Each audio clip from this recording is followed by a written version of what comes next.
ఒక ఫ్రూట్ మార్కెట్లో 1 Apple cost 5 rupees, 1 mango cost 2 rupees, 10 bananas cost 1 rupee. అయితే మన దగ్గర 100 రూపీస్ ఉన్నాయి. 100 ఫ్రూట్స్ కొనాలి. ఏ ఫ్రూట్ ఎన్ని కొనాలి అనేది మీరు వీడియో పాజ్ చేసి ఆలోచించండి.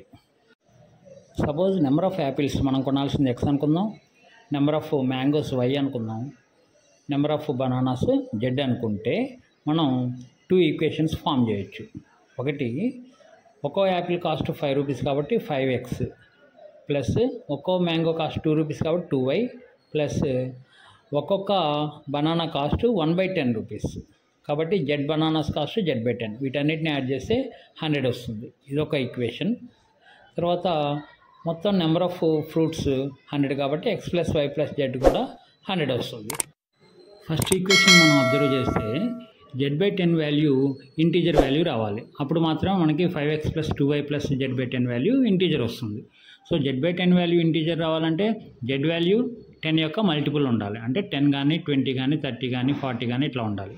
సో ఇప్పుడు మనం Z వాల్యూ 10 తీసుకుంటే ఈక్వేషన్స్ ఏ విధంగా అవుతాయో చూద్దాం. Z వాల్యూ 10ని ఫస్ట్ ఈక్వేషన్లో పెట్టినప్పుడు 5x + 2y = 99 అని వస్తుంది. సెకండ్ ఈక్వేషన్లో Z వాల్యూ 10 పెట్టినప్పుడు x + y = 90 అని వస్తుంది.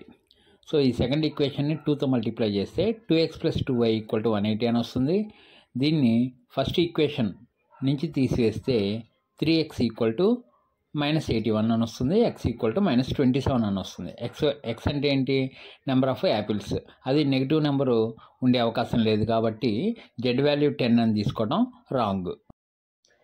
ఇప్పుడు Z వాల్యూ 20 తీసుకొని ఈక్వేషన్స్లో మనం సబ్స్టిట్యూట్ చేస్తే చివరికి x వాల్యూ -62/3 అని వచ్చింది.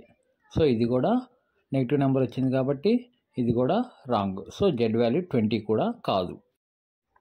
ఈ విధంగా Z వాల్యూ 30 పెట్టినప్పుడు x వాల్యూ -43/3 అని వచ్చింది. Z వాల్యూ 40 పెట్టినప్పుడు x వాల్యూ -8 వచ్చింది. Z వాల్యూ 50 పెట్టినప్పుడు x వాల్యూ -5/3 వచ్చింది. అదేవిధంగా Z వాల్యూ 60 పెట్టినప్పుడు x వాల్యూ 14/3 వచ్చింది.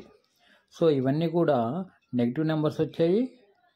ఒకటేమో పాజిటివ్ నెంబర్ వచ్చిందే కానీ అది ఫ్రాక్షన్ వచ్చింది. సో మనం నెంబర్ ఆఫ్ యాపిల్స్ ఫ్రాక్షన్లో తీసుకోవట్లేదు కాబట్టి సో Z వాల్యూ 30 కాదు, 40 కాదు, 50 కాదు, 60 కూడా కాదు. ఇప్పుడు 2 ఈక్వేషన్స్లో Z వాల్యూ 70 పెట్టి ఈక్వేషన్స్ని సాల్వ్ చేస్తే మనకి x వాల్యూ 11 అని వచ్చింది. సో ఇది నెగిటివ్ నెంబర్ కాదు, అదేవిధంగా ఫ్రాక్షన్ కూడా కాదు కాబట్టి x వాల్యూ 11 మనం తీసుకోవచ్చు.